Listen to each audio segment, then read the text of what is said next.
Last week we were a focus series where we've been talking about what? Focusing. Yes, focusing, but like just focusing on what? Yes.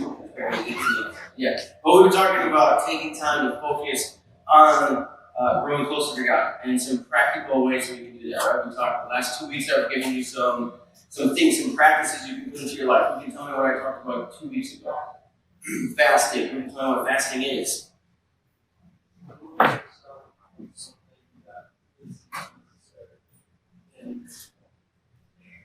Removing something from your life or taking a break from something that you can live without in order to intentionally use that time is what we talked about.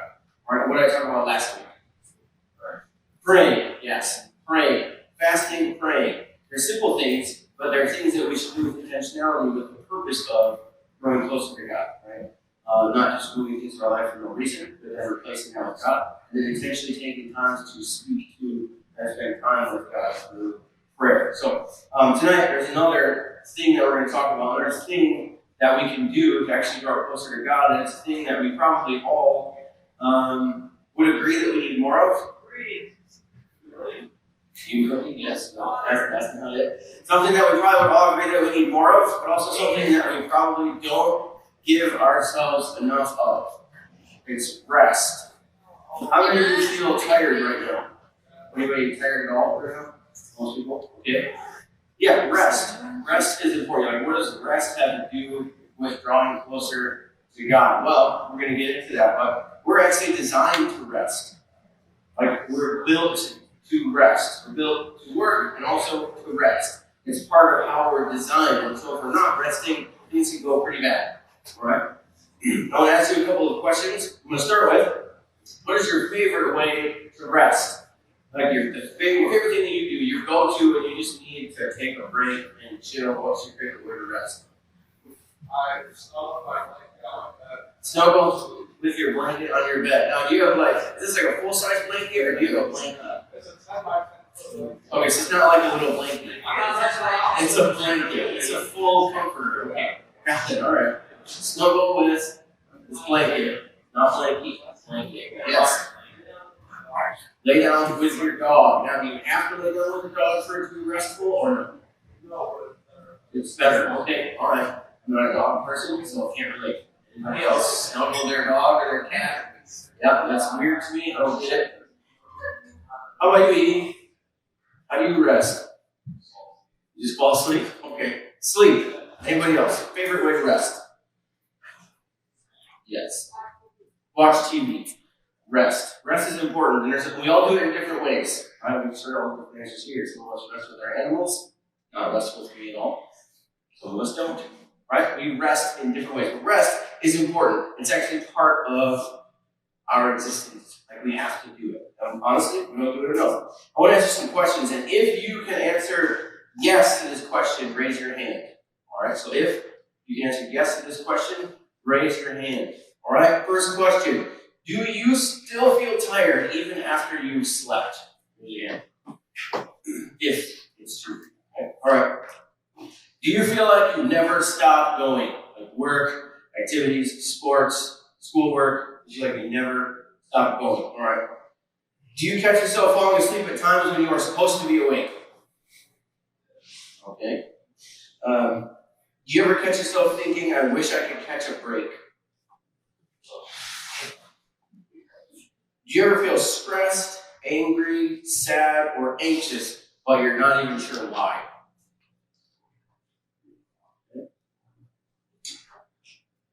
Now, if you said yes to any of those questions, you probably need rest.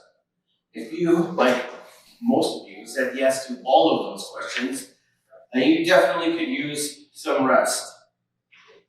Rest is crucial to our existence. It's crucial to our health. But it's also crucial to our spiritual health, our faith.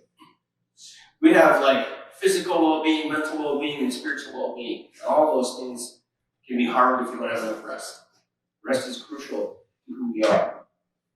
Now, too often we find ourselves stuck, not resting, in situations we put ourselves in, and then we feel like maybe we're in trouble, right? It could be because we've given all of our priority to other tasks, things that have to get done. Raise your hand if you have a million tasks to do every day. Homework, chores, a job, whatever it is. You got things you gotta do every day. Yeah, we all have things we have to do every day. But there's so many of them. Or maybe there's so many that you've completely lost focus of your own needs. You're so tired you didn't even take time to recognize that you're tired, and you just keep going until you pass out. That's not healthy. Sometimes we overcommit. Anybody have a problem with saying yes to too many things? Yes.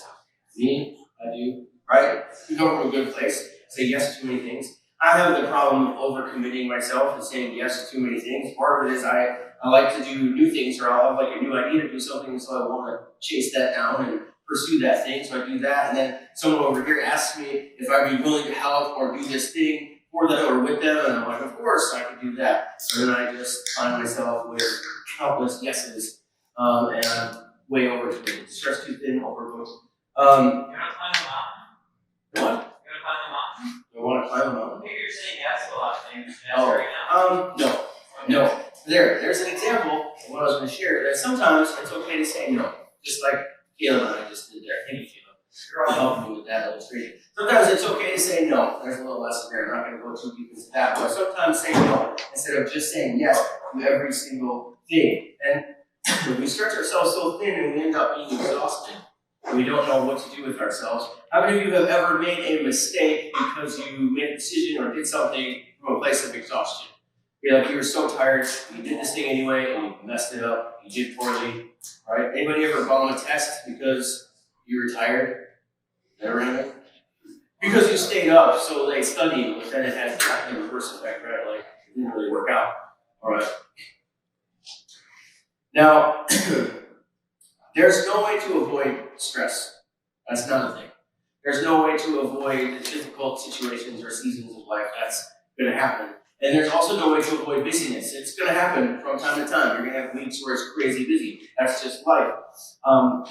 Jesus tells us there's not going to be, like, no promise of everything being perfect and wonderful and no stress or anything. In fact, that's not the thing that's going to happen. So how do we juggle all of this? How do we do the things that we have to do and still focus on having a healthy rhythm of rest and care for ourselves? Well, one of the things we can look at is the fact that Jesus actually prioritized rest for himself and his disciples. Yeah, Max. Jesus rested. And he had his disciples rest. In Mark chapter 6, we see a couple verses here to talk just about this.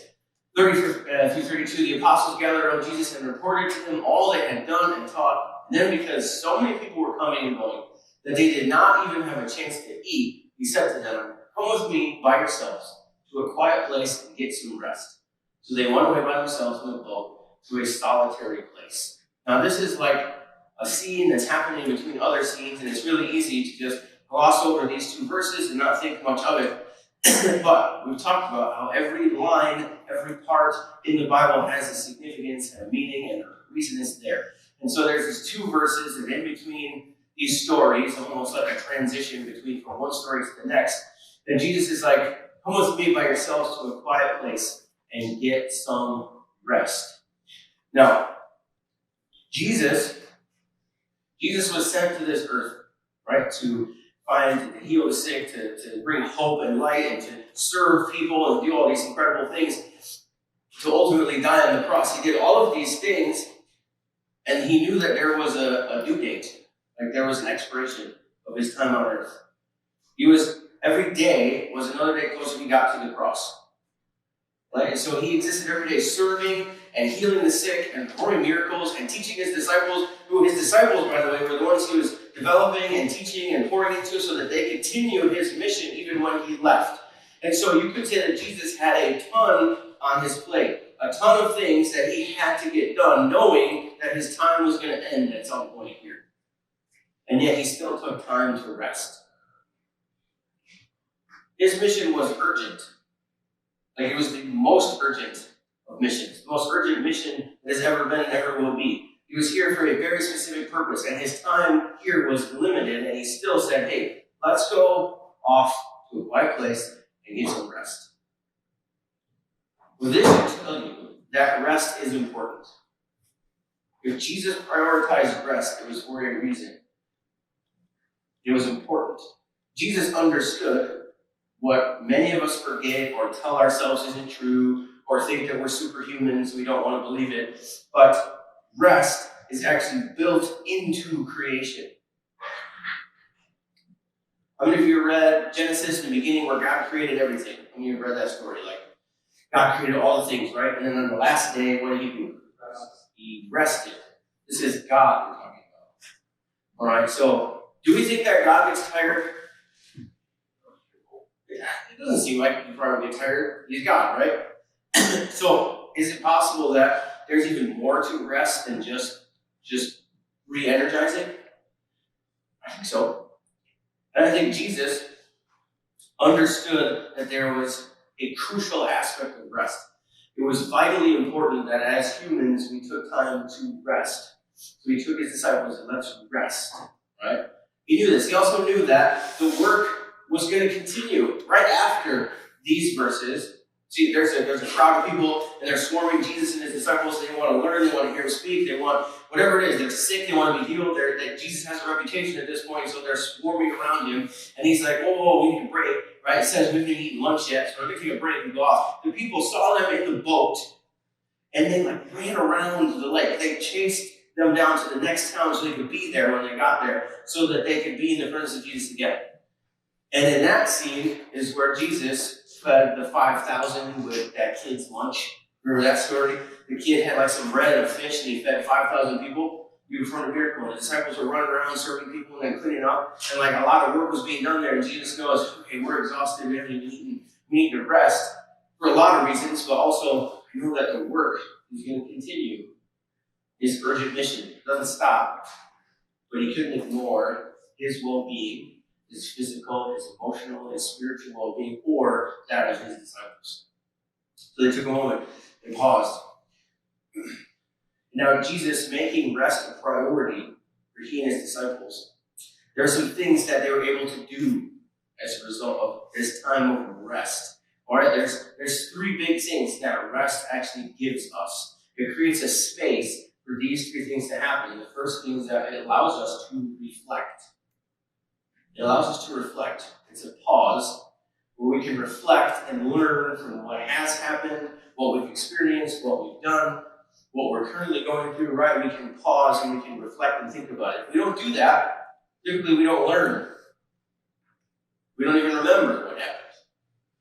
We just plow right through. We keep going. We never pause. We just keep working and get it done. But we don't pause to think about what we learned, how we've grown, how other people were impacted, what's going on.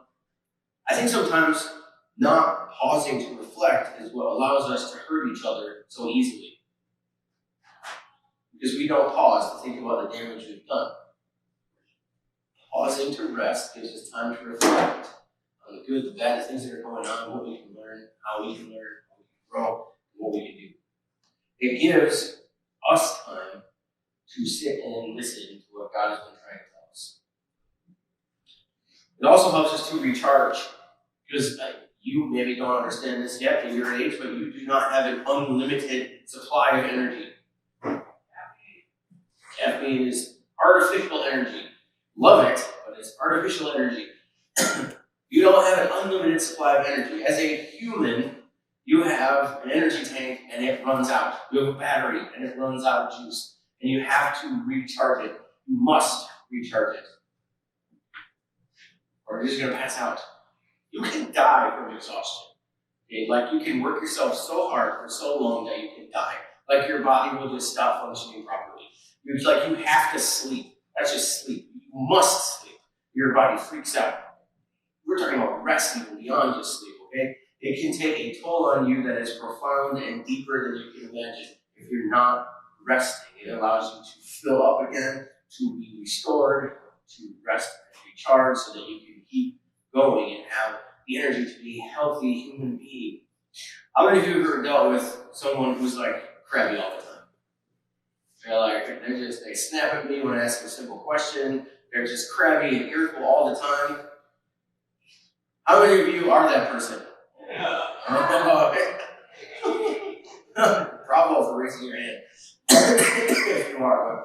A lot of times, people like that, they probably just need some rest, okay? We just need to rest. I know I can get irritable when I need to rest. When I'm not taking the time to take care of myself and I'm running 1,000 miles an hour constantly, I don't have time to listen to people talk. I don't have time to hear what people think, what they have to say, and I certainly don't have time to worry about what they feel about anything. I just need to keep moving because I barely have enough energy to keep standing. And so if I stop, I'm going to die. So I just keep going. Don't bother me.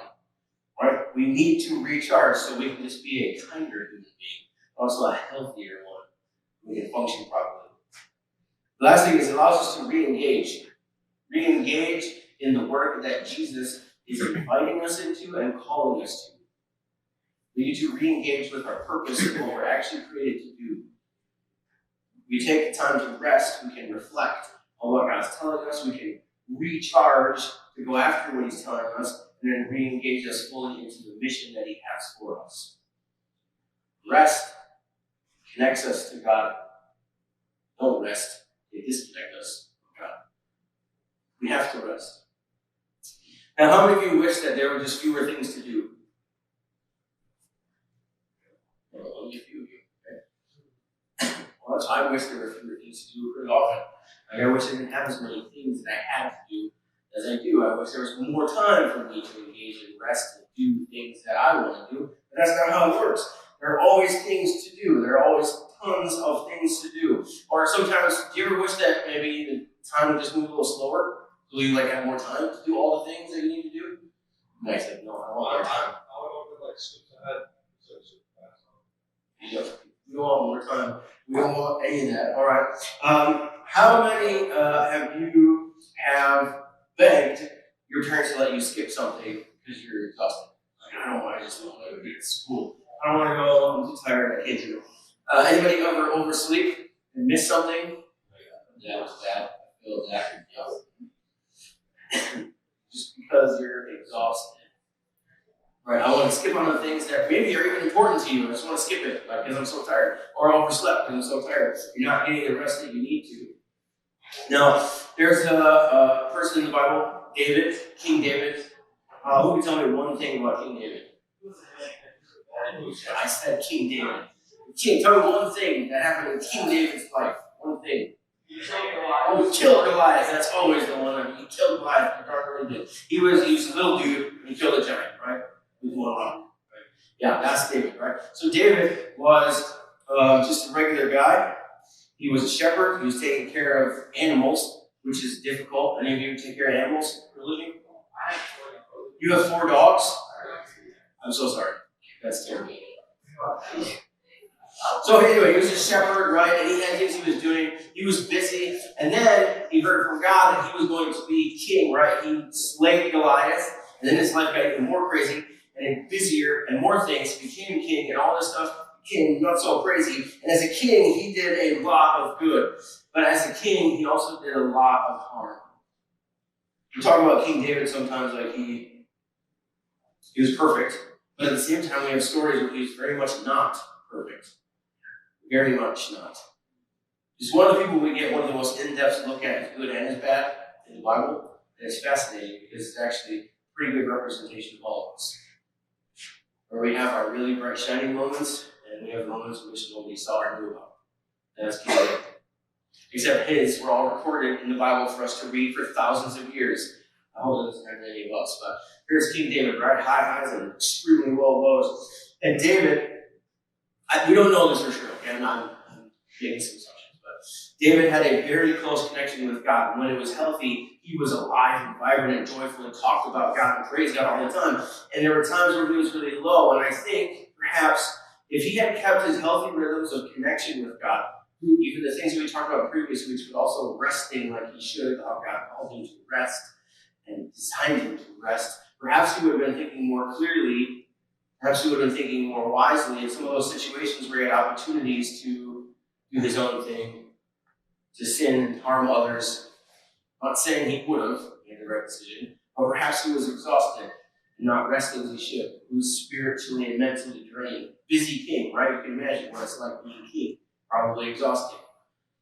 He made some pretty unwise decisions.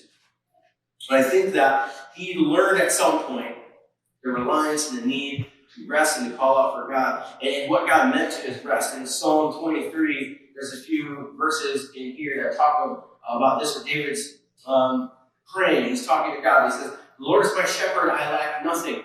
He makes me lie down in green pastures. He leads me beside quiet waters. He refreshes my soul. He guides me along the right path for his name's sake. Even though I walk through the darkest valley, I will fear no evil. For you are with me, and your rod and your staff, they comfort me. You prepare a table before me in the presence of my enemies. You anoint my head with oil. My cup overflows. Surely your goodness and love will follow me all the days of my life, and I will dwell in the house of the Lord forever."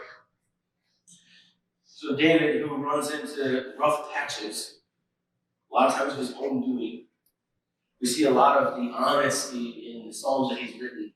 And here is him remembering that, focusing on rest, which is really what this is. He's talking about all of the things he finds in the presence of God. If we go back to the last slide, we're talking about all these things, right? He's my shepherd, I lack nothing.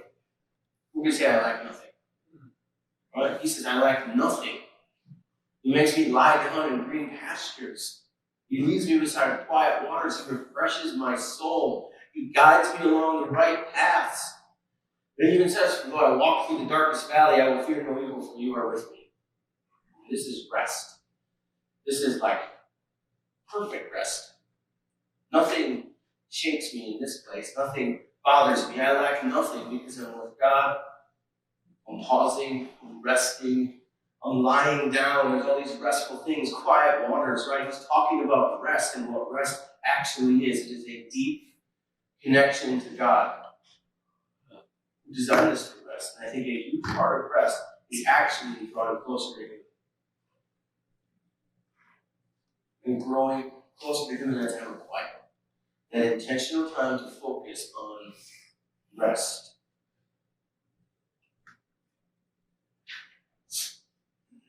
Now, we all talk about different things that we do to rest. Not as many of you said naps as I thought you would, but different things, right? And I have different ways that I rest. You shared some of yours. Mine, I like reading, like anything. I like music. Music, just listening to music is restful for me. It helps me think, it clears my mind, brings me some peace. Music, reading, dumb ways of resting, like video games or stupid TV shows where I just turn my brain off and do something.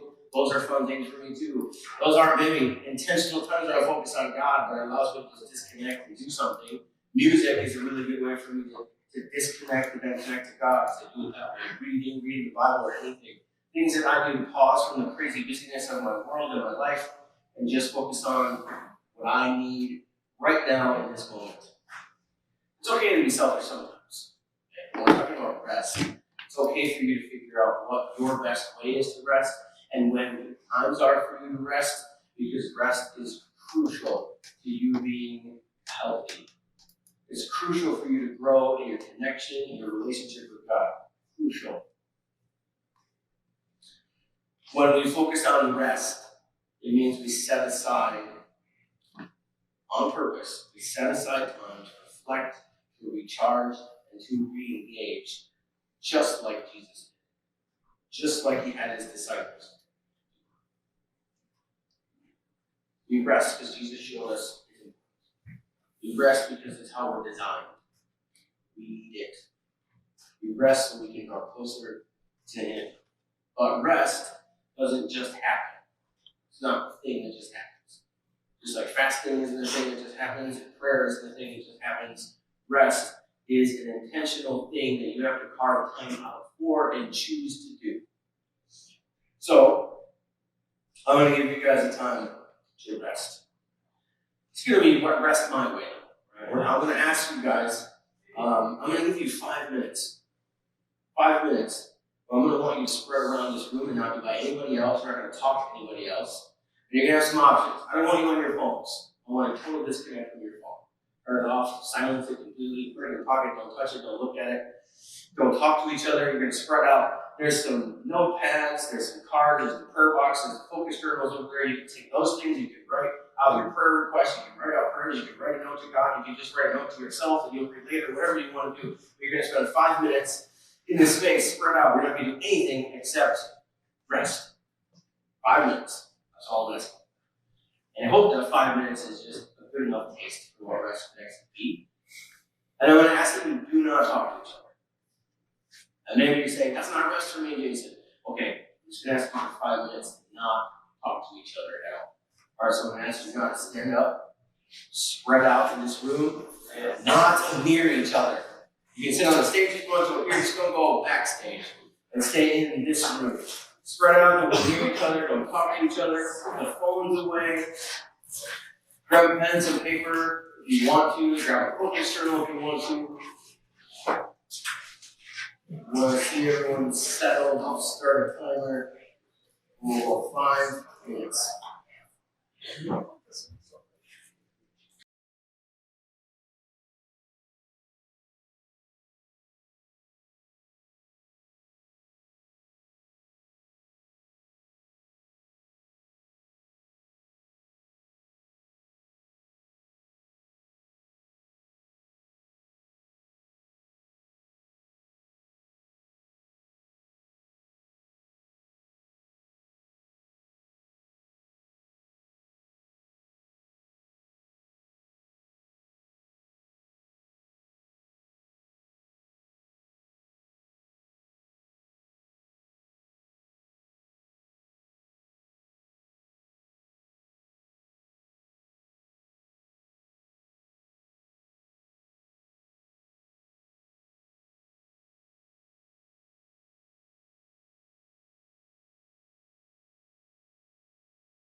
Now, if you did that, you can stay where you're at and then go back to your seats. Where it's just small, just say, if you did that, and you're like, I went really fast.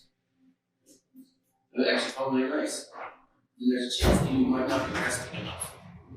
And this short 5-minute little rest window was like something your body and your mind really wanted. And so my challenge is that you would find time in the busyness of your life, and I know you're busy, I know that, but find time, make time to give yourselves the rest that you need so that your mind and your heart can be clear. It's for your own well-being, but also for the well-being of your connection to Jesus. You can hear him more clearly. You can understand what it is he's asking you to do. You can reflect, recharge, and re-engage in what he's calling you to do. I'm going to pray for you guys and then send you out to your small groups. But if there's something that maybe you heard from God in that 5 minutes, and it's possible that you did, just taking 5 minutes to remove the noise and have some silence, finally you could actually hear him nudging you or telling you that he wants you to do this thing or this thing that you need to work on or whatever it is. I would ask if you'd be willing to share that with your small group, just as an encouragement for them, your friends in that group, but also your small group leader. Just talk through them. Here's what I heard, here's what I experienced, whatever. And if you didn't hear anything clearly, that's fine. That's no big deal. There's still tremendous benefit in taking the 5 minutes to clear your mind and your heart and just rest. Lord, we pray for you guys and we'll come out to small groups. Father God, thank you for this space where we can learn, we can worship and play, we can also rest. Just a few moments of rest. God, I pray that you would help each of us to find the times in our lives and our days to get the rest that we need. And not just rest for rest's sake, but rest so that we can be recharged and re-energized, so that we can hear you more clearly, so we can feel your presence more strongly, so that we can be on mission for what it is that you called us and equipped us to do. Can I pray for those of us in this room that are running on fumes, the ones that are thinking right now, it's impossible for me to rest, there's no way that there's too many things going on, there's too many responsibilities I have too many tasks that have to get done each and every day, there's no chance I can rest. So I go to bed at night, and even then it's not enough time when I wake up tired and stressed. But I pray for them that you would make the time for them. That you would step in and help them to see the time. You make it obvious. This is the time they have, and here's the choices they can make, and here's what they can do to find rest in you. Recharge them. God, we thank you for your son Jesus, who not only came and lived and died for each one of us, but even in the midst of that crucial work, modeled for us what it means to perfectly pursue you. And part of that is resting in your presence, for pausing to rest, so that you can continue doing the work that you called it to do. God, we thank you again for this space. We thank you for small groups and the awesome conversations that I have there. We pray these things